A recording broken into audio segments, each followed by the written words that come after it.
أعوذ بالله من الشيطان الرجيم. بسم الله الرحمن الرحيم. الحمد لله رب العالمين الرحمن الرحيم مالك يوم الدين إياك نعبد وإياك نستعين اهدنا الصراط المستقيم صراط الذين أنعمت عليهم غير المغضوب عليهم ولا الضالين.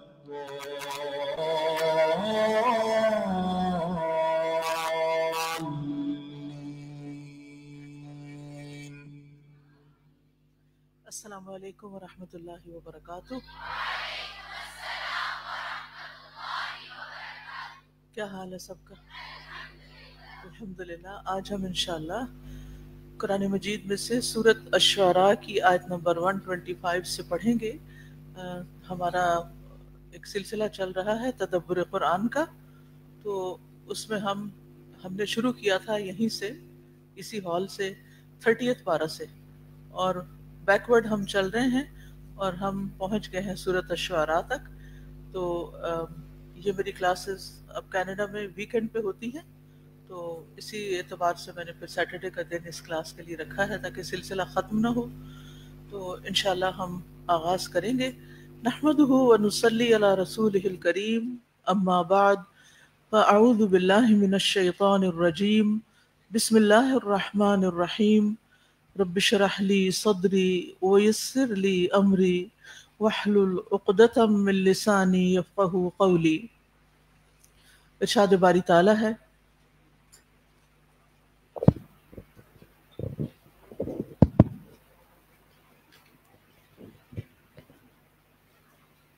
إني لكم رسول أمين فاتقوا الله وأطيعون وما أسألكم عليه من أجر إن أجري إلا على رب العالمين. بے شک میں تمہارے لیے ایک امانت دار رسول ہوں، بس اللہ سے ڈرو اور میری اطاعت کرو، اور میں اس کام پر تم سے کسی اجرت کا سوال نہیں کرتا، میرا اجر تو اللہ رب العالمین کے ذمہ ہے. پچھلی آیت میں، اس سے پیچھے چونکہ یہ سلسلہ شروع ہو چکا تھا جہاں سے یہ مضمون شروع ہوا ہے، آیت نمبر 123 سے اللہ تعالیٰ فرماتے ہیں: کذبت عاد المرسلین اذ قال لهم اخوهم ہود الا تتقون، کہ قوم عاد نے رسولوں کو جھٹلا دیا جب ان سے ان کے بھائی ہود علیہ السلام نے کہا کہ کیا تم ڈرتے نہیں ہو، اللہ سے ڈرتے نہیں ہو. تو سورۃ الشعراء میں بہت سے پیغمبروں کا ذکر ہوا ہے، جن میں سے ایک ہود علیہ السلام ہے جو قوم عاد کی طرف بھیجے گئے، اور قوم عاد نے بھی رسولوں کو جھٹلا دیا جیسے اور قوموں نے جھٹلایا. قوم عاد کا زمانہ قوم نوح کے بعد ہے، یعنی قدیم ترین اقوام میں سے ہیں. انہوں نے اپنے نبی کی تکذیب کی تھی، لیکن اللہ تعالیٰ فرماتے انہوں نے سارے انبیاء کی تکذیب کی، سب رسولوں کو جھٹلایا. کیوں؟ اس لیے ایک سب کا پیغام ایک ہی ہے، سب پیغمبروں نے ایک ہی پیغام دیا ہے، اور وہ کون سا پیغام ہے؟ توحید کا. ماشاءاللہ سب کو پتا ہے. تو جب کوئی ایک پیغمبر کے پیغام کو جھٹلاتا ہے، گویا اس نے سارے پیغمبروں کے پیغام کو، سب پیغمبروں کی بات کو جھٹلا دیا. تو ہود علیہ السلام نے ان کو سمجھایا، ان سے کہا کہ تمہیں اللہ کے عذاب سے ڈر نہیں لگتا کہ تم اللہ کے ساتھ غیروں کو شریک ٹھہراتے ہو، شرک کرتے ہو، گناہوں کا ارتکاب کرتے ہو. اور پھر فرمایا انی لکم رسول امین، کہ بے شک میں تمہارے لیے ایک امانت دار رسول ہوں.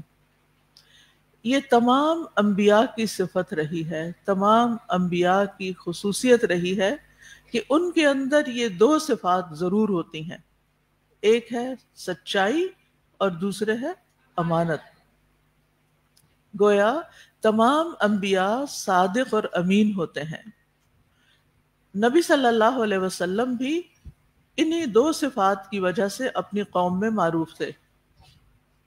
ٹھیک ہے، کن دو صفات کی وجہ سے؟ صدق اور امانت کی وجہ سے۔ سب لوگوں کو کہاں دیکھنا چاہیے؟ لوگوں کو، میرا خیال ہے آپ میں سے کچھ لوگ شاید لوگوں کو دیکھنے آئے ہیں، کیا خیال ہے؟ اگر آپ قرآن سننے کے لیے آئے ہیں تو آپ کی نگاہیں، آپ کے کان، آپ کی باڈی ساری کی ساری قرآن ہی کی طرف متوجہ ہونی چاہیے، تب آپ یہاں سے کچھ پا کے جائیں گے۔ اور اگر آپ ادھر ادھر دیکھتے رہے تو پھر کیا ہوگا؟ وہی کچھ ساتھ لے کے جائیں گے جو آپ نے دیکھا ہوگا۔ رخ پھیریے، یس، سامنے کی طرف دیکھیے، یا تو قرآن کو دیکھتے ہیں یا پھر استاد کو دیکھتے ہیں، ٹھیک ہے؟ یعنی جو وہ بول رہا ہوتا ہے، اس کے منہ سے جو نکل رہا ہوتا ہے، جس طرح وہ ایکسپریس کر رہا ہوتا ہے، اس سب کا مشاہدہ کرنا ضروری ہے، تبھی یہاں آنے کا فائدہ ہے۔ تو تمام انبیاء دو صفات سے متصف ہوتے ہیں، ایک ہے صدق اور دوسرے امانت۔ نبی صلی اللہ علیہ وسلم بھی اپنی قوم میں انہی دو خوبیوں کی وجہ سے معروف تھے، یعنی سب کو پتا تھا، جو آپ کے دشمن تھے، جو آپ کو جھٹلانے والے تھے، وہ بھی اس بات کا اقرار کرتے تھے کہ نہیں، آپ سچے ہیں، آپ امانت دار ہیں، حتیٰ کہ انہوں نے ساری مخالفت کے باوجود اپنی امانتیں آپ کے پاس رکھی ہوئی تھی۔ اسی لیے نبی صلی اللہ علیہ وسلم جب ہجرت کر کے جا رہے تھے تو آپ نے اپنی جگہ حضرت علی رضی اللہ عنہ کو مقرر کیا، کیونکہ وہ آپ کے گھر کے فرد تھے، اور ویسے بھی وہ آپ کے ساتھ ہجرت نہیں کر رہے تھے، بعد میں ان کو کرنی تھی۔ اور اس سے آپ اندازہ لگائیں کہ آپ کو امانتیں لوٹانے کا کس قدر، آپ کو امانتیں لوٹانے کی کس قدر فکر تھی کہ میں جا رہا ہوں اور مجھے نہیں معلوم کہ آئندہ کا مستقبل کیا ہوگا، حالات کیسے ہوں گے، میں کبھی یہاں واپس آ سکوں گا یا نہیں، لہٰذا میں اپنی امانتیں، یعنی لوگوں کی امانتیں، یعنی کسی ایسے شخص کے سپرد کر کے جاؤں جو ان کو لوٹا دے، واپس کر دے۔ اس سے کیا سبق ملتا ہے ہمیں؟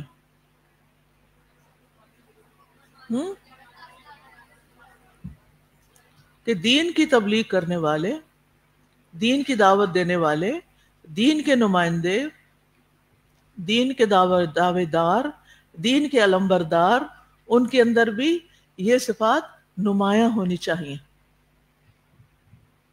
امانت کی ادائیگی، اور امانت میں کیا صرف چیزیں ہی امانت ہوتی ہیں یا کچھ اور بھی چیز امانت ہوتی ہے؟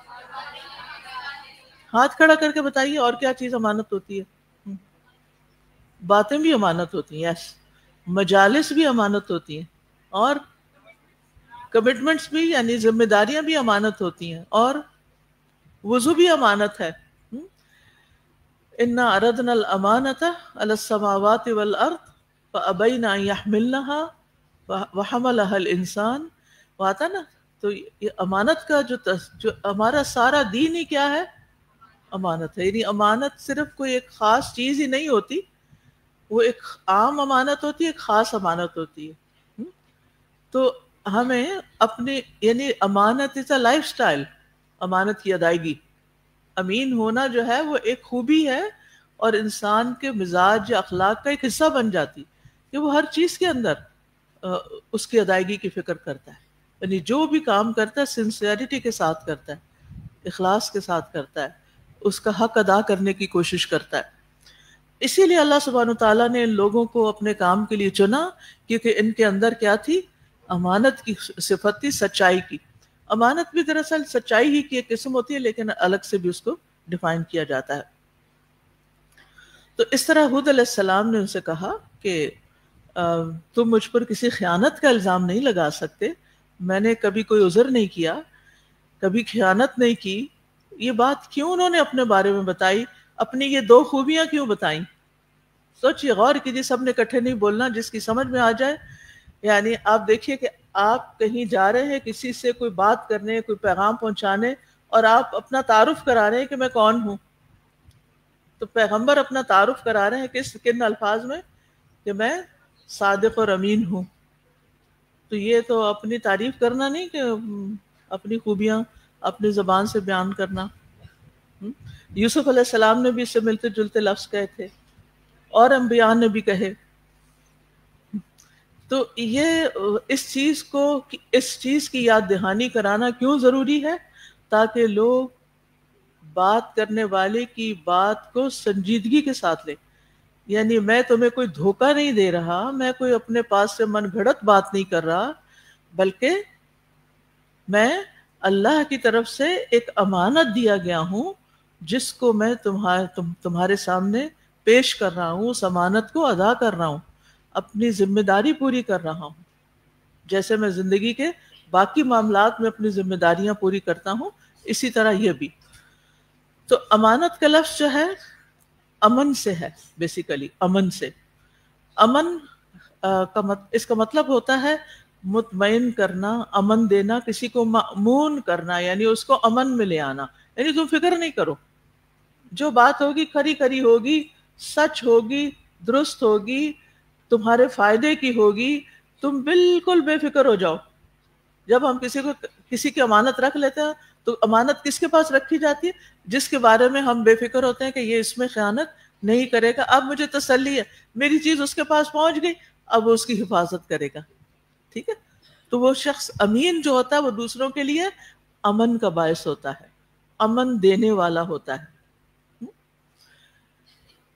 تو امانت کو امانت اسی لیے کہا جاتا ہے کیونکہ اس کے ذریعے انسان اپنے حقوق دوسرے کے سپرد کر کے، اپنی چیز دوسرے کے حوالے کر کے مطمئن ہو جاتا ہے کہ جو چیز میرے اوپر ایک ذمہ داری تھی یا کوئی بھی چیز تھی وہ میں نے دوسرے کو دے دی، اپنی جگہ پہ پہنچ گئی، صحیح شخص کے پاس پہنچ گئی، اس لیے اب میں بالکل مطمئن ہوں. اور پھر اس طرح جو امین شخص ہوتا ہے وہ دوسرے کے اعتبار اور اعتماد پر پورا اترتا ہے.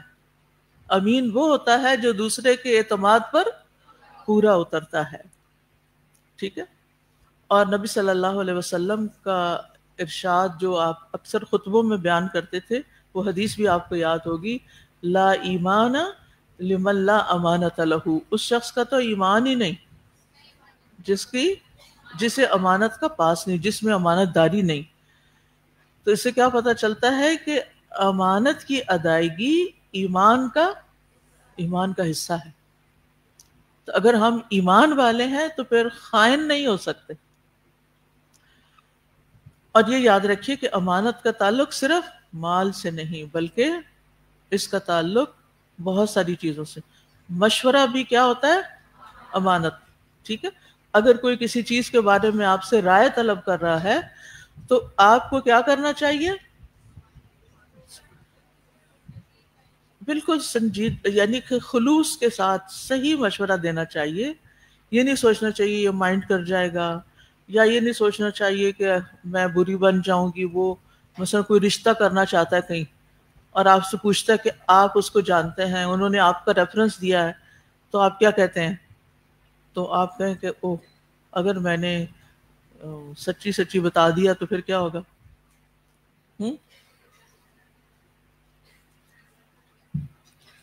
دوست ناراض ہو جائے گی. تو آپ کیا کرتے ہیں؟ امانت کا تقاضا یہ نہیں کہ مبالغہ آرائی نہیں کرنی آپ نے، اور نہ ہی ضرورت سے کم بتانا ہے. بس اچھے الفاظ میں، مختصر الفاظ میں آپ دوسرے کو بتا سکتے ہیں کہ میری معلومات کے مطابق یہ بات ایسے ہے اور میں غلط بھی ہو سکتی. ٹھیک ہے؟ اور میں غلط بھی ہو سکتی. یعنی جو مشورہ ہوتا ہے وہ کوئی رائے مسلط کرنا نہیں ہوتا، مشورہ ہی ہوتا ہے. اور مشورہ دینے والا اپنی امانت داری، اپنے خلوص کے ساتھ صحیح بات کرتا ہے، لیکن بعض اوقات وہ بات ہو سکتا ہے کہ درست نہ بھی ہو، اور وہ اس کو مشورہ دے سکتا ہے. بہتر ہے آپ اس بارے میں کسی اور سے بھی مشورہ کر لیں. ٹھیک ہے؟ یعنی کبھی کوئی آپ سے مشورہ مانگے تو آپ کیا کہیں؟ میری معلومات کے مطابق یہ بات ایسے ہے، آپ کو ایسا کرنا ہے، لیکن آپ فلاں سے بھی پوچھ لیں، فلاں سے بھی بات کر لیں، ٹھیک ہے؟ نبی صلی اللہ علیہ وسلم نے فرمایا جس سے مشورہ طلب کیا جائے وہ امین ہوتا ہے. یہ بخاری اور مسلم کی روایت ہے. جس سے مشورہ طلب کیا جائے وہ امین ہوتا ہے. اسی طرح مجلس کی باتیں، نبی صلی اللہ علیہ وسلم فرمایا المجالس بالامانہ. اسی طرح عہدہ، منصب، اب جس کو پرائم منسٹر بنا دیا جائے یا پریزیڈنٹ بنا دیا جائے یا اسی طرح کوئی اور عہدہ دے دیا جائے تو وہ عہدہ بھی اس کے پاس امانت ہوتا ہے. اس سے اس کو کوئی ناجائز فائدے نہیں اٹھانے ہوتے، بلکہ اس کام کو کرنا ہوتا ہے جس کے لیے قوم نے ان کو منتخب کیا ہوتا ہے. ٹھیک ہے. یوسف علیہ السلام کے بارے میں آتا ہے نا کہ جب ان کو عزیز مصر نے ذمہ داری دینے چاہی تو انہوں نے پھر اپنی چوائس بھی بتائی کہ مجھے زمین کے خزانوں پر مقرر کر دیں، بلا شبہ میں حفاظت کرنے والا ہوں اور جاننے والا بھی ہوں، یعنی معاملات کو جاننے والا بھی ہوں، حفیظ علیم. اور تو اسی طرح یعنی یہ نہیں کہ اگر کوئی معمولی ذمہ داری ادا کر رہا ہے تو اس پر کوئی بوجھ نہیں، اور اگر کوئی بڑی ذمہ داری ادا کر رہا ہے تو وہ ذمہ داری کہلائے گی. مثلا اگر کوئی شخص کہیں پر مزدور بھی ہے تو مزدور کا کام کیا ہوتا ہے؟ مثلا ایک بوری اٹھا کے یہاں سے وہاں لے جاؤ، اور وہ وہاں اٹھا کے لے جانے کی بجائے کیا کرے؟ گھر لے جائے، کہیں اور پہنچا دے. تو یہ کیا ہوگی؟ اس نے اپنی ذمہ داری پوری ادا نہیں کی، اپنی کمٹمنٹ نہیں نبھائی. جس کام کے اوپر اسے مامور کیا گیا تو اس نے وہ کام نہیں کیا. تو کام کوئی بھی ہو، کام کوئی بھی ہو، ذمہ داری کوئی بھی ہو، چھوٹی ہو یا بڑی ہو، سبھی کے سب امانت ہے. ٹھیک ہے. نبی صلی اللہ علیہ وسلم نے ایک بڑی جامع بات کہی ہے جو جسے کہتے ہیں نا کہ عام طور پہ کہتے ہیں کہ $1,000,000 بات، وہ $1,000,000 بھی کم ہے اس کے مقابلے میں. آپ نے ہر انسان کو ذمہ دار بنا دیا. کلکم رائن، کلکم. اور اس میں پھر عورت کا نام الگ لیا، والمرأة راعیۃ فی بیت زوجہا ومسئولۃ عنہا. تو کام آپ کے پاس کوئی بھی ہو، چھوٹا ہو یا بڑا ہو، وہ ساری کی ساری ذمہ داریاں چھوٹی ہوں یا بڑی ہوں سب امانت ہے. لہٰذا انسان جب امانت ادا کرے تو پھر نہ تو اپنے اس کام کے وقت میں کوئی کمی کرے. مثلا ایک شخص ہر روز اپنی جاب پر، اپنے کام پر 5 منٹ صرف لیٹ آتا ہے، وہ کہتا سوری 5 منٹ لیٹ ہو گیا. مہینے کے آخر میں اگر وہ 6 دن ہفتے میں کام کرتا ہے اور مہینے میں سمجھو 25-26 دن ہو گئے تو کتنے منٹ ہو گئے ٹوٹل؟ 2 گھنٹے تو بن ہی جاتے ہیں. 75 منٹ ہو گئے. 75 منٹ اب تو گھنٹے سے زیادہ ہی ہو گئے، 1.5 گھنٹہ تقریباً ہو گیا. تو اب آپ دیکھیے کہ اس نے 5 منٹ لیٹ کر کے کیا کیا؟ اتنا سارا وقت ضائع کر دیا، اتنی ساری خیانت ہو گئی. تو تھوڑا تھوڑا کرتے ہوئے بھی بہت ہو جاتا ہے. اسی طرح صرف وقت میں نہیں، کام میں جو اس دن کا کام تھا وہ نہیں کیا، اچھا میں تھک گیا ہوں کل کر لوں گا، اور اس وقت کو بادشاہ گپ شپ ادھر ادھر کی باتوں اس میں گزار دیا. پھر اسی طرح یہ کہ اگر مالک دیکھ رہا ہے تو کام پورا کر رہا ہے. مثلا کسی نے گھر میں کوئی کوک رکھا ہوا ہے یا کوئی میڈ رکھی ہوئی ہے، اگر گھر والے دیکھ رہے ہیں تو وہ کیا کر رہے ہیں؟ کام صحیح کر رہے ہیں. اور اگر نہیں دیکھ رہے تو ڈنڈی مار دی کام میں، جیسے بتایا گیا ویسے نہیں کیا، کچھ اور کر لیا. ٹھیک ہے. تو اب اس کی روح سے آپ دیکھیں کہ سارے پیغمبروں کا اگر اسوہ حسنہ یہ ہے، اور خاص طور پر نبی صلی اللہ علیہ وسلم کا، تو ایک امتی ہونے کی حیثیت سے اب یہاں صرف عہدے پرائم منسٹر اور پریزیڈنٹ کی بات نہیں، میری اور آپ کی بات ہے. تو ہماری کیا ذمہ داری بنتی ہے؟ ہم کیا کریں؟ اپنے وقت، اپنی صلاحیت اور اپنی ذمہ داری کو حد الوسع پورا کریں، چاہے وہ کوئی بھی ذمہ داری ہو، اور اس میں کمی نہ کریں. جس چیز کا ہم معاوضہ لے رہے ہیں، جس چیز کا ہم مثلاً یہ جو ناپ تول میں کمی کرتے ہیں وہ بھی ایک طرح سے خیانت ہو جاتی ہے کہ تھوڑا تول کے دیتے ہیں یا تھوڑا ناپ کے دیتے ہیں یا تھوڑا تھوڑا بچا لیتے ہیں، یہ چیزوں میں ملاوٹ کر دیتے ہیں۔ تو اب آپ سوچئے کہ ہم کس ملک کے رہنے والے ہیں؟ اسلامی جمہوریہ پاکستان، پاک ملک کے رہنے والے ہیں۔ آپ کو کیا محسوس ہوتا ہے کہ ہمارے اندر بحیثیت قوم کے یہ صفت پائی جاتی ہے؟ ہم سب غور کریں، ہمارے گھروں میں، اداروں میں، کہیں بھی آج امت مسلمہ زوال کا شکار ہے۔ کبھی ہم نے وجوہات جانی؟ جو لوگ نہ اللہ کو مانتے ہیں، نہ کسی رسول کو، نہ آخرت کا، نہ کچھ، وہ پتہ نہیں کہاں سے، وہ تو زمین سے اٹھ کے کسی اور پلانٹ پہ جانے کی باتیں کرتے ہیں، اور ہم ہر روز نیچے آ رہے ہیں۔ کبھی ہم نے ریزنز جاننے کی کوشش کی؟ ان میں سے ایک ریزن یہ ہے کہ ہمیں کام کرنے کا شوق نہیں۔ آپ کو پتا ہے کہ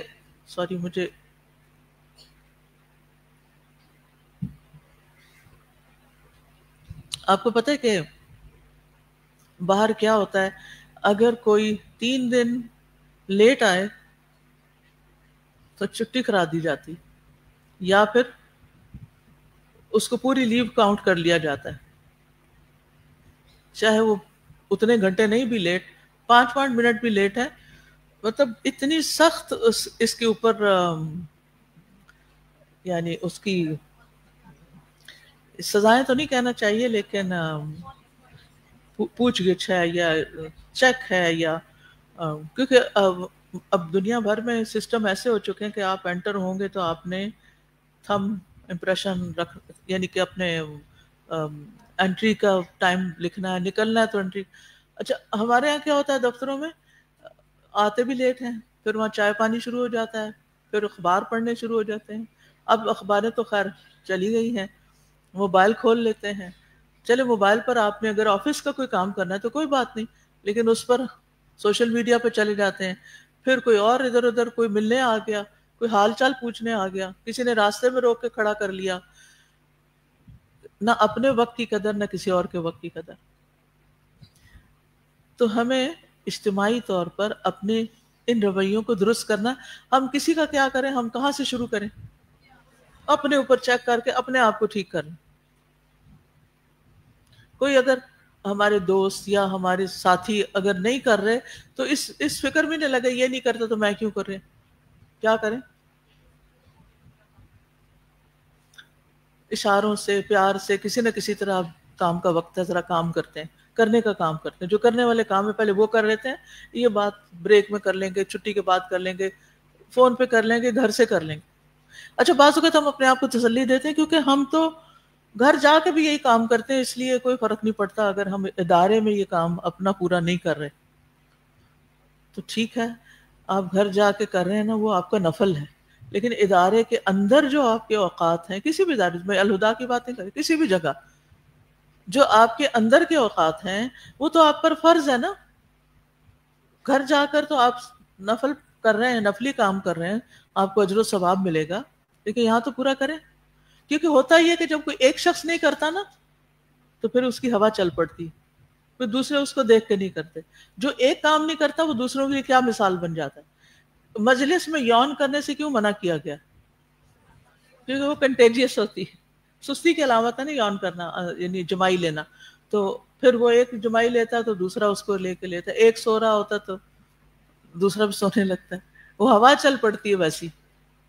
اور اگر ایک کام کر رہا ہو تو دوسرا بھی کہتا اچھا یہ کر رہا ہے تو میں کیوں نہ کروں۔ کوئی ایک شخص اچھی نماز پڑھ رہا ہو تو آپ اس کو دیکھ کے کیا کرتے ہیں؟ میری نماز تو بڑی خراب ہے، مجھے بھی اچھی کرنی۔ یہ اللہ نے انسان کے اندر رکھا ہے ان چیزوں کو دیکھنا۔ تو بہرحال اللہ تعالیٰ ہم سب کو معاف کرے اور ہمیں اپنی ذمہ داریاں پوری کرنے کی توفیق دے، اور بددیانتی سے اور کرپشن سے اور ان چیزوں سے ہمیں بھی اور ہمارے ملک کو اس سے نکالے، تاکہ ہمارے کاموں میں برکت ہو اور ہماری زندگیوں میں برکت ہو اور ہم کچھ کر سکیں، کیونکہ ان اللہ لا یحب کل خوان اثیم۔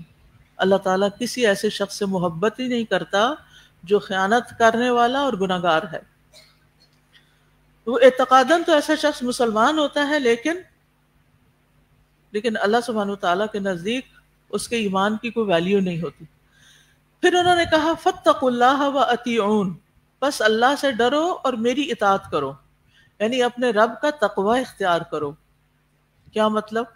کہ جو کام جیسے کرنے کے لیے کہا گیا وہ کر لو، اور جس کام کو کرنے سے اللہ نے منع کیا اس کو چھوڑ دو. یہ تقوی کی سب سے مختصر سی جامع. تقوی میں بہت کچھ آتا ہے لیکن یہ سب سے بڑا تقوی کیا ہے؟ جو کرنے کو کہا گیا کر لو، جس سے منع کیا گیا وہ چھوڑ دو.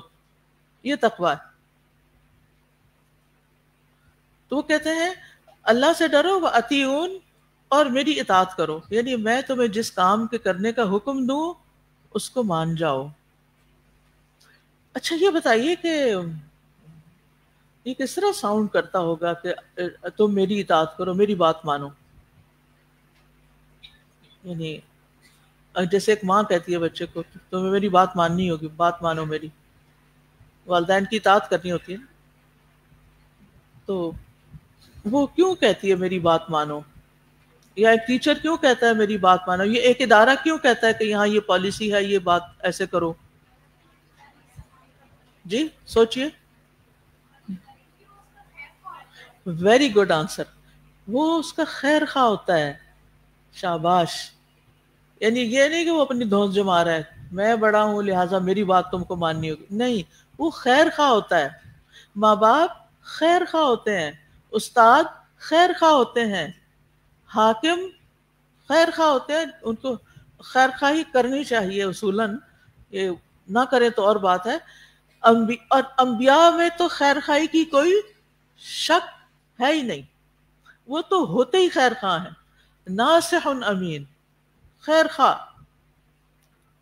اس لیے پیغمبر نے واضح الفاظ میں کہا کہ میرے مطابق چلو، میں تمہیں بتاتا ہوں اچھا کیا ہے، میں تمہاری اچھی اخلاق کی طرف رہنمائی کروں گا، میں تمہیں ان رستوں پہ چلاؤں گا جو جنت کی طرف لے کے جانے والے ہیں، تمہارے فائدے کی بات تمہیں بتاؤں گا. ٹھیک ہے؟ اور کوئی بات اس میں آپ کہنا چاہیں؟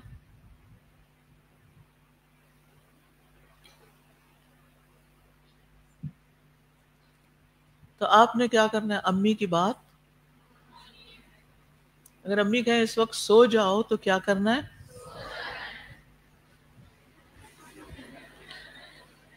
لیکن سچ بتائیں ہم میں سے کتنے ہی بچے، آج کے بچے کیا کر رہے ہیں راتوں کو؟ موبائل کے ساتھ دوستی کیے ہوئے ہیں، اس میں ان کو مزہ آ رہا ہوتا ہے، ڈوپامین پروڈیوس ہو رہا ہوتا ہے، تو کسی اور ہی دنیا میں ہوتے ہیں. آپ کہتے سو جاؤ، تو نیند ہی نہیں آئی، ہم کیسے سو جائیں؟ اچھا پھر کیا ہوتا ہے؟ جب چلیں لیٹ سوئے، پھر صبح کیا ہوتا ہے؟ لیٹ جاگتے ہیں. اوہ، پھر لیٹ جاگتے ہیں تو اسکول میں لیٹ پہنچتے ہیں. جب لیٹ پہنچتے ہیں تو بات کی سمجھ نہیں آتی کہ پیچھے کیا ہو رہا تھا. تو پھر کیا ہوتا ہے؟ کوئی نقصان ہوتا ہے؟ کتنے ہی اچھے اچھے لوگ، سمجھدار لوگ، عقل مند لوگ اپنی ان عادتوں کی وجہ سے بہت پیچھے رہ گئے.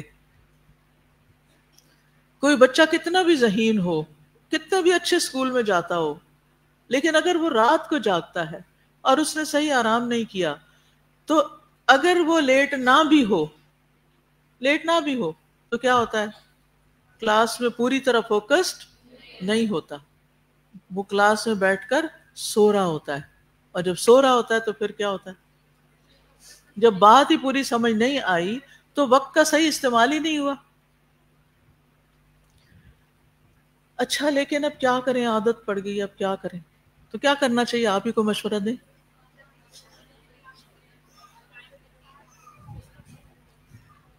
کیا کرنا چاہیے؟ کچھ کرنا چاہیے کہ چھوڑ دینا چاہیے اپنے آپ کو؟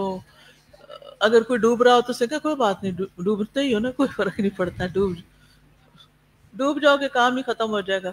آرام کرو. ہاتھ پاؤں کس لیے مارنا، کوئی ایفرٹ کس لیے لگانی؟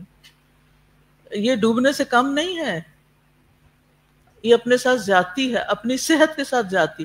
آپ کو پتا ہے نا کہ جو لوگ راتوں کو جاگتے ہیں ان کی باڈی پوری طرح ریپیئر نہیں ہوتی، کیونکہ سو کر باڈی، یعنی ہمارے سیل جو ہیں کچھ جو مرے ہوتے ہیں ان کی جگہ نئے سیلز پیدا ہوتے ہیں، ہم ایکٹیو ہوتے ہیں، پھر صبح اٹھتے ہیں تو ہماری تھکاوٹ دور ہو چکی ہوتی ہے، ہمارا برین کے نئے سیلز بن چکے ہوتے ہیں، ہم زیادہ بہتر سوچنے کے قابل، اسی لیے دن کے پہلے حصے میں ہماری پروڈکٹیوٹی بڑھ جاتی ہے آخری حصے کی نسبت، اور یہ فطرت کا نظام بھی ہے۔ جب ہم فطرت کے مخالف چلتے ہیں تو کس کو نقصان دیتے ہیں؟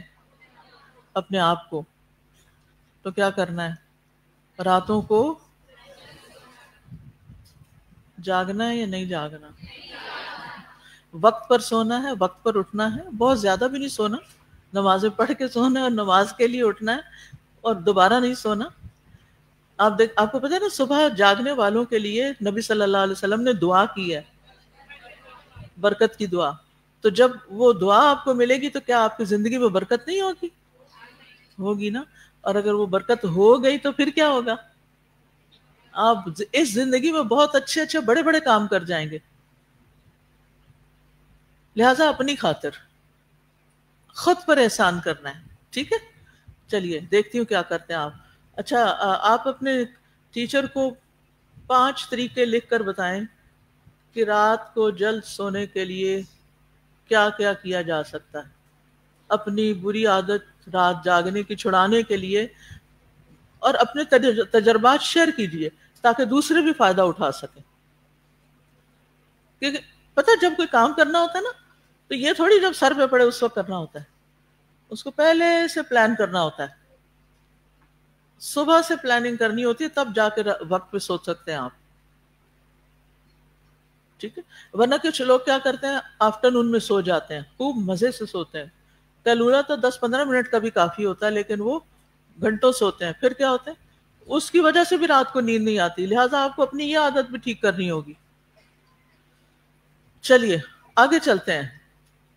پیغمبر نے کہا وَمَا أَسْأَلُكُمْ عَلَيْهِ مِنْ أَجْرٍ، میں اس کام پر تم سے کوئی بھی اجر نہیں مانگتا۔ یہ جو من اجرن ہے نا، اس کی وجہ سے کیا ہوا؟ بالکل ہی نفی ہو گئی۔ ان اجریہ، اچھا اجر تو ہوتا ہے، ہر چیز کا کوئی نہ کوئی نتیجہ تو ہوتا ہے، وہ کہاں ہے میرا اجر؟ ان اجریہ الا علی رب العالمین، میرا اجر تو اللہ رب العالمین کے۔ اور اس میں بھی آپ دیکھیں ان اجریہ الا، ان کے بعد اللہ آ رہا ہے، حسر ہو گیا، اللہ ہی پر ہے سارے کا سارا میرا اجر، اللہ کے ذمہ ہے۔ یہ نفع کا سودا ہے یا نہیں؟ اپنا اجر بندوں سے لینے کی بجائے یا ایکسپیکٹ کرنے کی بجائے کس کے پاس چھوڑ دیا جائے؟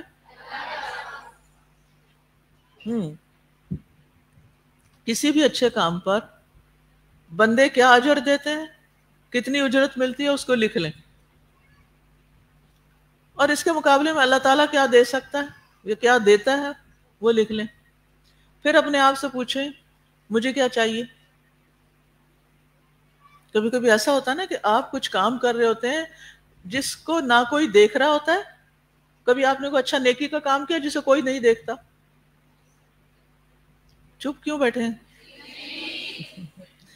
جی، کبھی کبھی ہم ایسے کام کرتے ہیں جس کو کوئی نہیں دیکھتا، کوئی نہیں جانتا، وہ صرف ایک ہستی کو پتا ہوتا ہے، اللہ سبحانہ وتعالیٰ کو پتا ہوتا ہے۔ آپ اتنا چھپا کے وہ نیکی کا کام کیوں کر رہے ہیں؟ کیونکہ آپ نے اس کا بدلہ کس سے لینا ہے؟ اللہ تعالیٰ سے۔ اور یہ صرف وہ کر سکتا ہے جس کو پکا یقین ہے کہ میرا رب سب سے اچھا بدلہ دیتا ہے۔ جس کے اندر یہ یقین نہیں نا، وہ پھر بڑی نیکی نہیں کر سکتا۔ اور جو چھپا کے کی ہوئی نیکی ہوتی ہے نا، بعض اوقات اس کا اتنا لطف ہوتا ہے اور اتنا اس کی اتنی برکت ہوتی ہے کہ انسان سوچ بھی نہیں سکتا۔ ورنہ آپ دیکھیں کہ یہ دنیا بہت مٹیریلسٹک اپروچ رکھتی ہے، یعنی آج کل وقت کے ساتھ ساتھ یہ چیز اور بڑھتی چلی، سوشل میڈیا کے عام ہونے کی وجہ سے یہ مینٹالٹی اور زیادہ بڑھ گئی ہے، کیونکہ اب آپ دیکھیں گے بچہ کما رہا ہے نا، میں نہیں کہتی نہ کمائے، لیکن اس سے ایک مائنڈ سیٹ کیا بن گیا ہے؟ کمانا ہے بس. میں سمجھتی ہوں کہ ضروریات ہیں. ایک وقت تھا کہ پاکستان میں ایک کماتا تھا اور سارے کھاتے تھے. چلے الحمدللہ کہ اب ایک سے زیادہ کمانے لگ گئے. اس میں کوئی برائی نہیں ہے اگر آپ کام کرتے ہیں. کام کرنا نہ برا ہے نہ اس پر اجرت بری ہے، لیکن اس کے ساتھ یہ ذہنیت بن جانا کہ کوئی کام ہم نے والنٹیرلی تو کرنا ہی نہیں ہے. ہم تو اگر 1 گھنٹہ بھی ایکسٹرا دیں گے تو ہم اس کی اجرت لیں گے تو کریں گے، ورنہ ہماری طرف سے چھٹی، ہم نہیں کریں گے. یہ ذہنیت ٹھیک نہیں. تو آپ دیکھیے کہ آپ اپنی ذمہ داری پوری کرتے ہیں. نفل نماز کیوں پڑھتے ہیں؟ فرض تو آپ کے ذمہ ہے نا کہ یہ کرنا ہے. نفل کیوں پڑھتے ہیں آپ؟ یعنی ایکسٹرا پڑھتے ہیں نا. آپ پہ واجب نہیں، لازم نہیں، آپ کی ذمہ داری نہیں کہ آپ ضرور پڑھیں. پڑھیں تو بہت اچھا ہے، آپ کو فائدہ ملے گا. تو اللہ کی خاطر پڑھتے ہیں. اسی لیے فرض نماز میں اللہ کا قرب ملتا ہے تو نفل سے انسان اور قریب ہو جاتا ہے. اللہ کا قرب پانے کے لیے آپ ایکسٹرا عبادات کرتے ہیں. تو کوئی بھی کام، چاہے خدمت خلق کا ہو، چاہے اللہ سبحانہ تعالیٰ کی عبادت ہو، چاہے کوئی دین کا کام ہو، تو ان سب میں صرف فرض کے لیول پر نہ جئیں. صرف فرض پورے کچھ لوگ نماز میں کیا کرتے ہیں؟ کتنی نماز پڑھتے ہیں؟ اور فرض پڑھتے ہیں، اور فرض پڑھتے اسلام پھیرا، اٹھے بھاگے، قید سے چھوٹے، پکڑے ہوئے تھے. نہ ذکر، نہ اذکار، نہ سنت، نہ نفل، نہ کچھ، نہ کام، فارغ. لیکن سب ایسے نہیں ہوتے. کچھ اللہ کے مقرب بندے ایسے ہوتے ہیں کہ وہ اپنے فرائض کے ساتھ لازماً سنت نفل بھی پڑھ رہے ہوتے ہیں نا ایسے. آپ نے بھی دیکھے ہوں گے. تو اب آپ ان سے کہ یہ کچھ بچے آرگیو کرتے ہیں آج کل، وہ پڑھ لیتے ہیں نا ادھر ادھر سے سوشل میڈیا پر یا کہیں کہ نماز کتنی ہے، ابھی 4 رکعت ہے ظہر بس. تو وہ پھر 4 ہی پڑھتے چلے جاتے ہیں زندگی میں. بعض ماں باپ عادت ڈالنے کے لیے کیا کہتے ہیں؟ صرف فرض پڑھ لو. تو اب کیا ہوتا ہے؟ بڑے بھی ہو کر صرف فرض پڑھ رہے ہوتے ہیں، عادت ہی نہیں پڑتی ایکسٹرا کام کرنے کی. تو اس لیے بچوں کو بچپن سے ہی ایکسٹرا. کامیاب لوگوں کی اگر آپ صفات سرچ کریں نا کہ سکسیسفل پیپل کون ہوتے ہیں، تو وہ ہوتے ہیں جو اپنے کاموں میں ایکسٹرا مائل جاتے ہیں. ایکسٹرا مائل کیا ہے کہ آپ نے اگر ایک کام کرنا ہے تو صرف وہیں آ کے نہ رک جائیں جہاں پر وہ ٹائم پورا ہوا، ایکسٹرا تھوڑا سا ایکسٹرا کر لیں. اگر آپ کوئی کام زیادہ کریں گے تو آپ کی اجرت بھی بڑھ جائے گی. اور مسلمان کے لیے کتنی بڑی بات ہے کہ اس کا معاملہ اللہ کے ساتھ ہو جاتا ہے، فوراً اللہ کے ساتھ ہو جاتا ہے. بندوں سے کھاتا لپٹا، معاملہ اللہ کے ساتھ شروع ہو گیا. اور اس پر اجر جو اللہ دیتا ہے صرف آخرت میں نہیں، دنیا میں، کہ آپ سوچ بھی نہیں سکتے کہ کہاں کہاں سے برکتیں ہوتی ہیں. اچھا، یہ بات بھی تمام انبیاء نے اپنی قوم کو کہی تھی. کیا بات؟ اے قوم، تم سے میں کچھ نہیں مانگ رہا، میں تمہاری خیر خواہی کر رہا ہوں، تم سے کچھ نہیں. اب آپ دیکھیے کہ جو شخص آپ کو فری میں کوئی کام کر کے دیتا ہے، جس پر آپ سے کچھ نہیں مانگتا، تو آپ کے ذمے کیا ہو جاتا ہے کہ پھر آپ کیا کریں اس کے ساتھ؟ اس کی قدر کریں، اس کو اپریشیٹ کریں. اچھا، ہر نبی نے یہی کہا، اور یہ انبیاء کے بعد جو دین کے داعی ہوتے ہیں ان کے اندر یہی صفت رہی ہے کہ وہ کسی لالچ میں دین کا کام نہیں کرتے، وہ دنیاوی فائدوں کے لیے نہیں کرتے، وہ اللہ کی رضا کے لیے کرتے ہیں اور اس اجر کی توقع اللہ سے رکھتے ہیں. اور پھر کیا ہوتا ہے؟ اللہ سبحانہ و تعالیٰ ان کو اس زندگی میں بھی برکت دیتا ہے، اور آخرت میں تو پھر اللہ اس کے ذمے جو چیز ہو. آپ دیکھیے اس کے علاوہ کون سا کام ہے جس میں اجر اللہ کے ذمے ہوتا ہے؟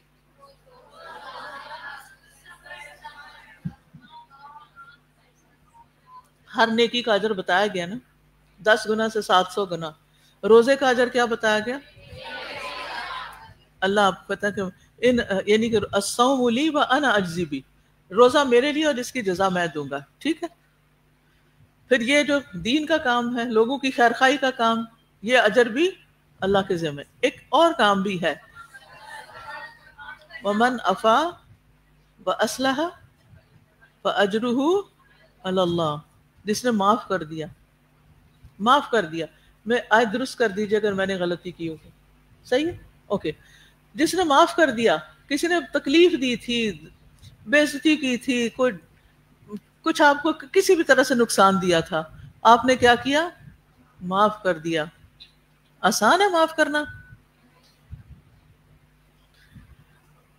آپ سوچئے کوئی ایسا ہے جس کو آپ نے ابھی تک معاف نہیں کیا؟ سوچئے ہے کوئی زندگی میں؟ اس کو تو میں کبھی معاف نہیں کروں گی.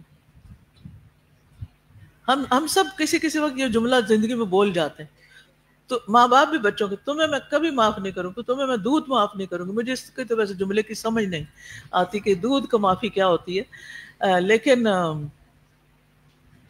یعنی میں حق بتانا مقصود ہوتا ہے شاید، کہ میں نے تمہیں دودھ پلایا ہے تو میں اس کا حق رکھتی ہوں، تو اتنا کچھ تمہیں دیا، اپنے جسم سے دیا ہے، اپنے جان سے دیا ہے، تو تم بھی میری بات مانو. خیر، تو جو کسی کو معاف کر دیتا ہے، تعلقات کی اصلاح کر لیتا ہے، فَأَجْرُهُ عَلَى اللَّهِ، اور جو اجر اللہ کے ذمہ ہو جاتا ہے نا، بس پھر تو موجہ ہی موجہ. اچھا، سورۃ یاسین میں آتا ہے کہ وہ شخص جس کو مار دیا تھا قوم نے، اس نے آ کے جو لوگوں کو پہلے کچھ نصیحت کی باتیں کی تھی، تو اس نے کہا تھا، مائک کھولیے ذرا، آج سن لیتے ہیں. اتبعوا من لا يسألكم أجرا وهم مهتدون. پیروی کرو ان کی جو تم سے کسی اجرت کا سوال نہیں کرتے.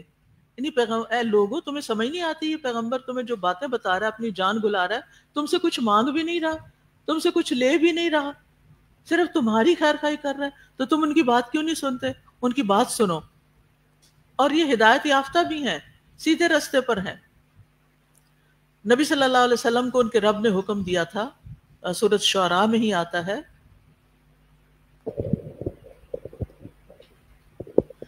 وَمَا أَسْأَلُكُمْ عَلَيْهِ مِنْ أَجْرٍ إِنْ أَجْرِيَ إِلَّا عَلَى رَبِّ الْعَالَمِينَ. سورۃ طور میں آتا ہے، نبی صلی اللہ علیہ وسلم سے کہا گیا، أَمْ تَسْأَلُهُمْ أَجْرًا فَهُمْ مِنْ مَغْرَمٍ مُثْقَلُونَ. کیا آپ ان سے کوئی اجرت مانگتے ہیں؟ تو یہ اس تاوان سے بوجھل ہوئے چلے جا رہے ہیں. آپ ان سے کچھ مانگ تو نہیں رہے، آپ ان سے کوئی مطالبہ تو نہیں کر رہے، تو پھر یہ ایسا کیوں کر رہے ہیں؟ سورۃ ہود میں ہود علیہ السلام نے کہا، يا قوم لا أسألكم عليه أجرا إن أجري إلا على الذي فطرني أفلا تعقلون. اے میری قوم، میں تم سے اس پر کسی اجر کا سوال نہیں کرتا، میرا اجر تو اسی کے ذمہ ہے جس نے مجھے پیدا کیا ہے، پھر بھی تم عقل سے کام نہیں لیتے. سورۃ ہود میں ہی آتا ہے، وَيَا قَوْمِ لَا أَسْأَلُكُمْ عَلَيْهِ مَالًا إِنْ أَجْرِيَ إِلَّا عَلَى اللَّهِ وَمَا أَنَا بِطَارِدِ الَّذِينَ آمَنُوا إِنَّهُمْ مُلَاقُو رَبِّهِمْ وَلَكِنِّي أَرَاكُمْ قَوْمًا تَجْهَلُونَ. اور اے میری قوم، میں اس کام پر تم سے کسی مال کا سوال نہیں کرتا، میرا اجر تو اللہ کے ذمہ ہے، اور میں ان لوگوں کو جو ایمان لائے ہیں دور کرنے والا نہیں ہوں، بے شک وہ اپنے رب سے ملاقات کرنے والے ہیں، جبکہ میں دیکھتا ہوں کہ تم ایسے لوگ ہو جو جہالت برت رہے ہو، تمہیں سمجھ ہی نہیں آ رہی بات. سورۃ سبا میں آتا ہے، شمیم، قل ما سألتكم من اجر فهو لكم، آیت 47. سوری میرا خیال ہے میں بھول گئی بتانا.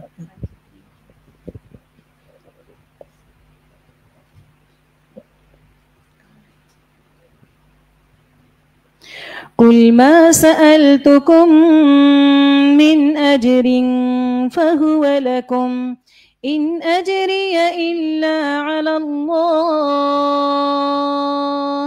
وهو على كل شيء شهيد. جزاک اللہ. کہہ دیجئے جو اجرت بھی میں نے تم سے مانگی ہے وہ تمہارے لیے اپنے پاس رکھ لو. اگر تم سمجھتے ہو کہ میرا کوئی فائدہ اس میں تو فائدہ تم خود ہی اٹھا لو. میرا اجر تو اللہ کے ذمہ ہے اور وہ ہر چیز پر خوب گواہ ہے. ہر پیغمبر نے یہ بات کہی اپنی قوم سے کہ مجھے تم سے کچھ نہیں چاہیے، میں اللہ کی طرف سے اپوائنٹڈ ہوں، اس کا صلہ مجھے اللہ نے دینا ہے، تم بس میری بات سن لو. تو اس سے پتہ چلتا ہے کہ دین کی تبلیغ میں انبیاء بہت مخلص تھے. ان کے اخلاص کی نشانی ہے کہ وہ اپنے اس کام کا کوئی دنیاوی فائدہ نہیں چاہتے تھے. نہ کوئی جاہ، نہ کوئی مال، نہ کوئی منصب، نہ کوئی تعریف، نہ کوئی خوشامد، نہ کوئی عہدہ، کچھ بھی نہیں، بس صرف اللہ کے لیے. اب آپ دیکھیے، ہم سب اپنے اوپر غور کریں، اپنے لیے سوچیں، میری زندگی میں وہ کون سا کام ہے، لکھ لیجئے ورنہ بھول جائیں گے 2-4 دن کے بعد. میری زندگی میں وہ کون سا کام ہے جس پر میں کسی سے بھی کوئی اجر نہیں چاہتا. وہ لوگوں کی خیرخواہی کا کام ہونا چاہیے. اپنے کام تم کرتے ہیں نا، مثلا میں کھانا کھاتی ہوں، اس پر میں کسی سے اجرت نہیں چاہتی، تو آپ یہ نہیں لکھیں گے اس میں اچھا آپ دین کے کام کے حوالے سے بات کریں. میں دین کا وہ کون سا کام کر رہی ہوں جس پر میں کسی اجرت کی خواہش مند بھی نہیں ہوں، طلبگار بھی نہیں ہوں، انتظار میں بھی نہیں ہوں. اس کو میں صرف اس کا اجر صرف اللہ سے چاہتی ہوں. کیا میں کوئی ایسا کام کر رہی ہوں؟ اگر نہیں کر رہی تو کیا کرنا چاہیے؟ کوئی نہ کوئی ایسا کام چاہے چھوٹا سا ہی کیوں نہ ہو کر لیں، کیونکہ اس کا اجر اللہ نے دینا ہے. اور جو اللہ نے دینا ہے وہ کیا ہے؟ ما عند اللہ باق. کیا مطلب ہے اس کا؟ جو اللہ کے پاس ہے وہ باقی رہنے والا ہے. وما عندکم ينفد وما عند اللہ باق. جو تمہارے پاس ہے، جو دنیا میں تم نے اکٹھا کیا، اس نے کیا ہونا ہے؟ فنا ہونا ہے، ختم ہو جانا ہے.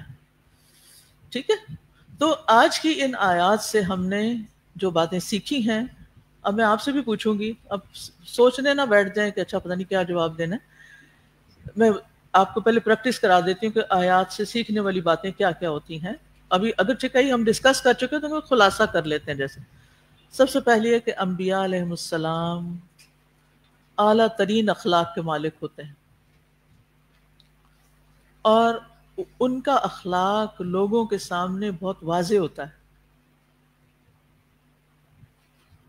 وہ لوگوں کو اپنا تعارف اپنی امانت اور صدق کے ساتھ کرواتے ہیں. وہ اسی سے مشہور ہوتے ہیں کہ وہ صادق اور امین جا رہا ہے.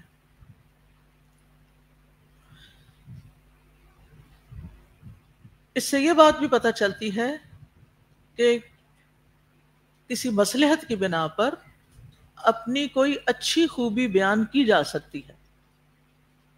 یعنی ویسے تو کوئی اپنی تعریفیں نہیں کرنی چاہیے، لیکن ضرورت کے تحت، مصلحت کے تحت اپنی خوبی بیان کی جا سکتی ہے. مثلا نبی صلی اللہ علیہ وسلم نے فرمایا تھا انا سید ولد آدم ولا فخر. میں اولاد آدم کا سردار ہوں اور کوئی فخر کی بات نہیں. اولاد آدم کے کتنے بچے ہیں نا اس وقت بلینز میں، ہاں؟ ان سب کے سردار کون ہے؟ سبحان اللہ، نبی صلی اللہ علیہ وسلم، سب سے اعلیٰ، سب سے اشرف. لیکن فرمایا اس میں کوئی فخر نہیں. اللہ نے ان کو اس کے لیے چنا ہے، اللہ نے ان کو یہ مقام عطا کیا ہے. مثلا کوئی اور مثال بھی آپ سوچ سکتے ہیں. میں آپ کو ایک صحابی کی مثال دیتی ہوں، عبداللہ بن مسعود رضی اللہ عنہ کی.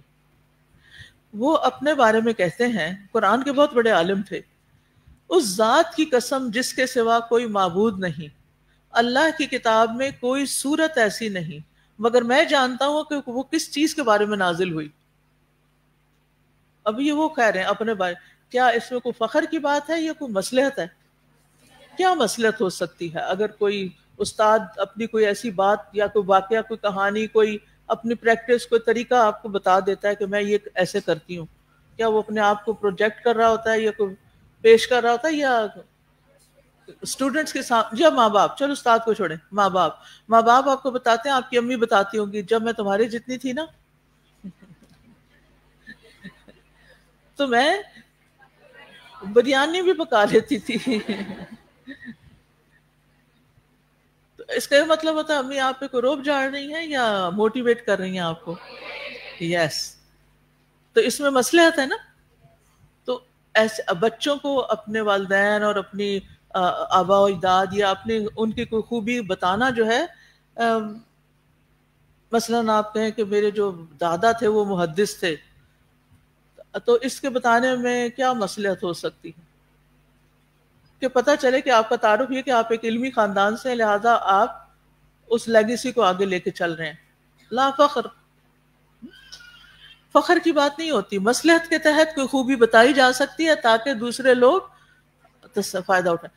اچھا، وہ جو سی وی بنایا جاتا ہے، پروفائل بنایا جاتا ہے، اس میں کچھ باتیں لکھ دی جاتی ہیں، اس معاملے میں بہت اعتدال کی ضرورت ہے. کچھ لوگ اپنی اصل خوبی بھی کچھ نہیں بتاتے، دوسرے کو پتہ ہی نہیں چلتا بھئی یہ کون ہے، ان کو کام دیں یا نہ دیں. وہ کہتے نہیں ہم نہیں بتانا چاہتے کیونکہ وہ ریاکاری ہو جاتی. کہتے ہیں نا یہ جھوٹی ریاکاری ہے، یہ دراصل ریاکاری ہے. یہ بولنا. آپ کسی جاب کے لیے جا رہے ہیں، اگر آپ ان کو یہ نہیں بتائیں گے کہ آپ کو کیا کام آتا ہے تو وہ آپ کو لیے کیا کریں گے؟ یا تو چھٹی کرا دیں گے، جاؤ تم ہمارے کام کے نہیں، حالانکہ ہو سکتا ہے آپ سب سے زیادہ کام کے ہوں. تو آپ نے خود ہی غلطی کی نہ بتا کے. یا کچھ لوگ جھوٹی باتیں لکھتے ہیں، اتنا کچھ لکھ دیتے ہیں جو ہوتا نہیں، دھوکہ دیتے ہیں دوسرے کو. تو مومن کسی کو دھوکہ بھی نہیں دیتا. جو بات ہے ایز اٹ از ہے، باقی معاملہ اللہ کے سپرد. ہو گیا تو ہو گیا، نہیں ہوا تو کوئی بات نہیں. تو جب آپ چاہتے ہیں کہ آپ کی صلاحیتیں صحیح طور پر استعمال ہوں تو آپ اپنی خوبیوں کو انڈر ایسٹیمیٹ کریں یا نہ کریں؟ نہ کریں. شکر ہے سمجھ آ گئی. اسی طرح ایگزیجریٹ بھی نہ کریں، لیکن جو ہے اس کو بیان کریں تاکہ آپ صحیح طور پر کام کر سکیں. ٹھیک ہے. اچھا، اسی طرح یہ کہ ہر کام خالص اللہ کا چہرہ چاہنے کے لیے کرنا چاہیے، اللہ کی رضا کی خاطر کرنا چاہیے، اللہ سے اجر طلب کرنے کے لیے، اجر کی امید رکھنے. اچھا، کچھ لوگ ہوتے ہیں ہم جنت کے لیے نہیں کام کر رہے، تو کیا ظاہر کرنا چاہتے ہیں یہ کہہ کے کہ ہم تو سپر مخلص ہیں، ہم جنت بھی نہیں چاہتے. بھئی کیوں نہیں چاہتے؟ اللہ نے کہا ہے جنت مانگو.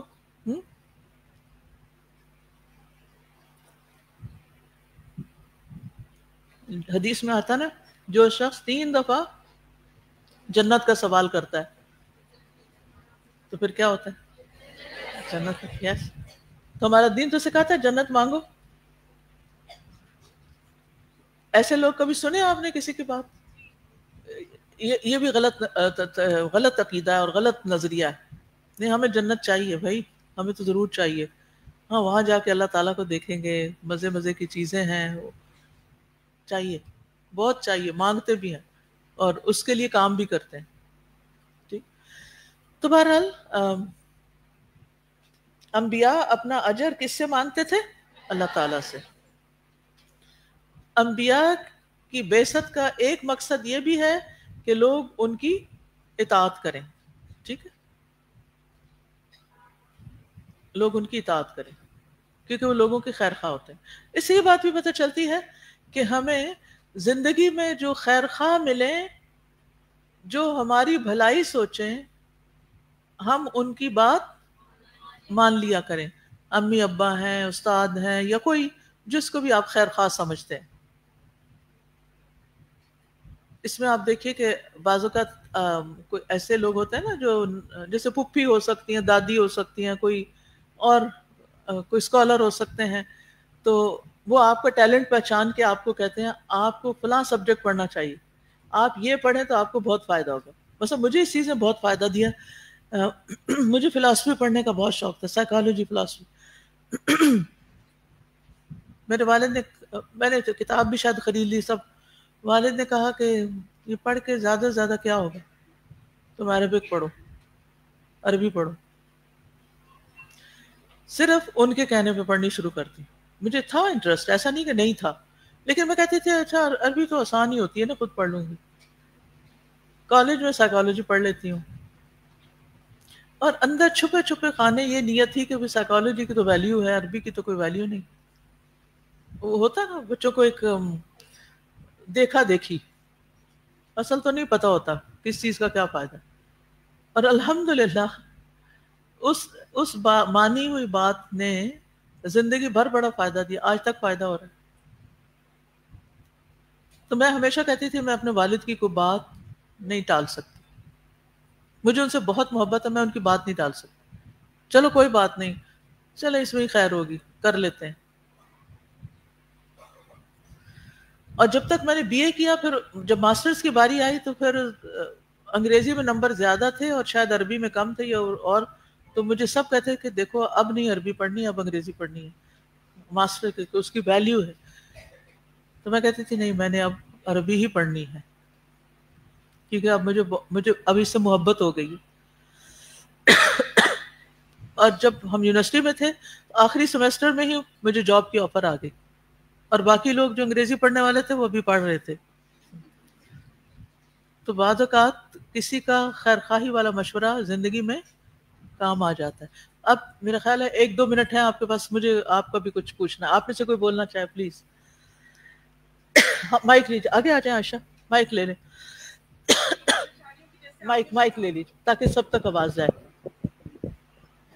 السلام علیکم استاذہ، جزاک اللہ خیر. اتنی اچھی باتیں آج ہم نے سیکھی آپ سے. آپ نے جیسے بتایا کہ انبیاء لوگوں سے اجر نہیں چاہتے تھے، تو ہم جو انبیاء کی لیگیسی کو آگے لے کے جانے کی کوشش کر رہے ہیں اور دین کا کام کرنا چاہ رہے ہیں، تو ہمیں بھی لوگوں سے کوئی اجر کی امید نہیں رکھنی چاہیے. تو اجر صرف مٹیریل نہیں ہوتا، بلکہ کسی کا شکریہ، کسی کی رسپیکٹ، کوئی آپ کے لیے کھڑا ہو جائے، کوئی آپ کے پیچھے آپ کی اچھی ہی بات کرے، یا کوئی آپ کے لیے سب سے اچھی جگہ دے بیٹھنے کے لیے، یہ ساری چیزیں بھی اجر میں شامل ہوتی ہیں نا.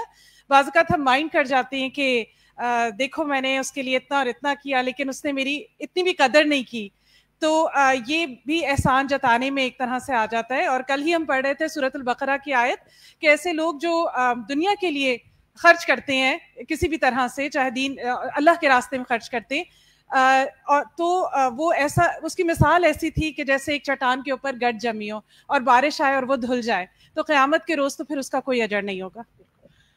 اچھا آپ دیکھیے کہ مثال کے طور پر سیلری آپ کو ادارہ دیتا ہے نا، وہ اجر نہیں ہے کہ آپ اس کا اجر مانگ رہے ہیں، وہ ایک ضرورت کہہ لیں، یا ایک جسے کہتے ہیں نا کہ ایک. لیکن جسے انہوں نے کہا نا کہ بعض اوقات گھر والے کہتے ہیں اتنے سال سے تم الہدا میں جا رہی ہو، کیا ملا تمہیں، کیا کیا انہوں نے تمہارے لیے. جو کچھ تجربہ آپ یہاں سے لے رہے ہوتے ہیں، جو کچھ سیکھ رہے ہوتے ہیں، جو کچھ آپ کو ایک پلیٹ فارم ملا ہوا ہوتا ہے، بہت سارے فائدے ہوتے ہیں، وہ ہم سب بھول جاتے ہیں. کچھ نہیں ملا، کیا دیا تمہیں الہدا نے. اور اسی طرح میں نے یہ اور یہ کیا، اور مجھے الہدا والوں نے، پتہ نہیں وہ کون ہے، الہدا والوں نے، حالانکہ آپ خود ہی والے ہوتے ہیں کیونکہ آپ بھی اسی سے تعلق رکھتے ہیں، انہوں نے مجھے پوچھا تھا کہ نہیں، انہوں نے مجھے سرٹیفکیٹ نہیں دیا، انہوں نے مجھے شاباش نہیں دی، انہوں نے مجھے انعام نہیں دیا. یہ جو اس طرح کی چیزیں نا، ان کی طمع نہیں ہونی چاہیے انسان کے اندر. ٹھیک ہے اگر کچھ مل گیا تو اللہ کی طرف سے، نہیں ملا ان اجریہ الا علی اللہ. جی شروع میں کہا تھا نا برکت کی بات، تو میری نانو کہتی تھیں کہ جو فجر کے بعد دن نکلنے سے پہلے جو کام میں کر لیتی ہوں نا بہت سارا، وہ ایسا لگتا ہے میں کیسے ہو کے آیا. صحیح. اس کا وقت میں بہت برکت ہوتی تھی، اور وہ لوگ آج کل اٹھتے ہی نہیں ہیں، میں ہی سب سے پہلے. جی انشاءاللہ. اچھا آپ میں سے کوئی اور بات کرنا چاہیے؟ جی خوشبو بات کر لیجیے، بس 1 منٹ اوپر ہو جائے گا. سو سوری آپ کو وقت. استاذہ میں نے پروفٹس کی بات میں سے جو نوٹس کیا وہ یہ کہ وہ اپنی تعریف بھی اگر کر رہے تھے تو وہ بیسیکلی لوگوں کو اپنے ساتھ اٹیچ کرنے کے لیے نہیں کر رہے تھے. تو ہمارا کوئی بھی اسکل ہے یا کچھ بھی ہم کر رہے ہیں، ہمارا مقصد ہی ہونا چاہیے ایک طرح کا، جیسے میں دیکھتی ہوں کہ ایک طرح ایک کشتی آپ کے کنارے پہ آ رہی ہے، آپ اس کو دھکا دے کے اللہ کے ساتھ جوڑ دیں. اصل میں مقصد ہمارا جو بھی ہم کریں، دین کا کام کریں یا جو بھی کریں، تو سیلیبریٹی افیکٹ نہیں اپنے کام میں ڈالیں، ان فیکٹ آپ اللہ کے ساتھ جوڑنے کے لیے لوگوں کے ساتھ کنیکٹ کریں. بالکل صحیح. اس میں یہ بات بہت اچھے سے سامنے آ رہی ہے کہ جو اپنی اسٹرینگتھ ہے نا اسے وہاں متعلقہ وقت کے اوپر بتانا، متعلقہ مقام پہ بتانا بالکل ایک الگ چیز ہے، اور ویسے اپنی مطلب تعریفیں کرتے رہنا ایک الگ چیز ہے. تو اپنی اسٹرینگتھ کا بھی پتہ ہو، اپنی ویکنیس کا بھی پتہ ہونا چاہیے، یہ بھی امانت ہے. بالکل مطلب امین ہونا ہے یہ بھی کہ کہیں ضرورت ہے اور وہاں اسٹرینگتھ ہے اور آپ نہیں کر رہے، اور کہیں نہیں ہے تو آپ کرے ہی جا رہے ہیں. بالکل خرابی کر رہے ہیں. صحیح. انشاءاللہ یہ کلاس جو ہے نا ہماری ہر سیٹرڈے کو ہوا کرے گی، کیونکہ کینیڈا میں تو میں سنڈے کو بھی لیتی تھی، لیکن آپ آ نہیں سکتے اس لیے صرف سیٹرڈے کافی ہے. تو انشاءاللہ جب کبھی آپ زندگی میں تیار ہوں گے نا 2 دن کرنے کے، تو پھر میں یہاں آ جاؤں گی، کیونکہ میرے کینیڈا رہنے کی ایک وجہ یہ ہے کہ مجھے سنڈے کو قرآن پڑھانے کا موقع ملتا ہے الحمدللہ. اچھا ٹھیک ہے ٹھیک ہے. اچھا چلیے تو خوشخبری ہے پھر. اچھا دوسرا یہ ہے کہ آپ میں سے کتنے لوگ کوئی ریفلیکشنز لکھ سکتے ہیں، یعنی جو آپ نے سیکھا اس میں آپ کے تھاٹس کیا تھے؟ آپ ہیں اتنے کم کیوں لکھنے والے؟ چلیے ایسا ہے اگر آپ لکھتے ہیں تو کچھ نہ کچھ لکھ کے اپنے جو انچارجز ہیں ان کو دیجئے، اور پھر اس کے بعد یہ ہے کہ جو اس میں سے اچھا ہوگا اس کو میں اپنے چینل پر پوسٹ کروں گی، الہدا کے چینل پر، الہدا کی فیس بک پر بھی پوسٹ کریں گے، تاکہ آپ کا صدقہ جاریہ بنے. آپ نے جو لکھا وہ خیر پھیلے. لوگوں کو یہ کیا ہمارے عوام کو یہ کانسیپٹ سمجھ آتے ہیں؟ کیا ہمارے لوگ جو ہیں وہ اس کے مطابق کام کر رہے ہیں؟ نہیں نا. لہٰذا انشاءاللہ تعالی آپ لوگ پھر آپ کے جو انچارجز ہیں وہ آپ کو گائیڈ کر دیں گے کہ کہاں کیسے پوسٹ کرنا ہے، اور پھر آپ کی خیر جو ہے وہ دور تک جائے گی. اوکے جزاکم اللہ خیر. معذرت خواہ ہوں 6 منٹ اوپر ہو گئے ہیں. سبحانک اللہم و بحمدک اشہد ان لا الہ الا انت استغفرک و اتوب الیک. السلام علیکم و رحمۃ اللہ وبرکاتہ.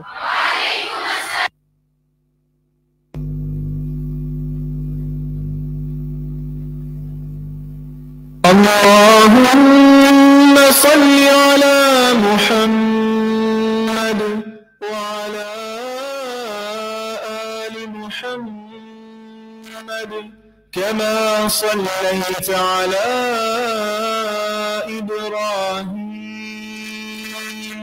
وعلى آل إبراهيم إنك حميد مجيد. اللهم بارك على محمد وعلى آل محمد كما باركت على إبراهيم وعلى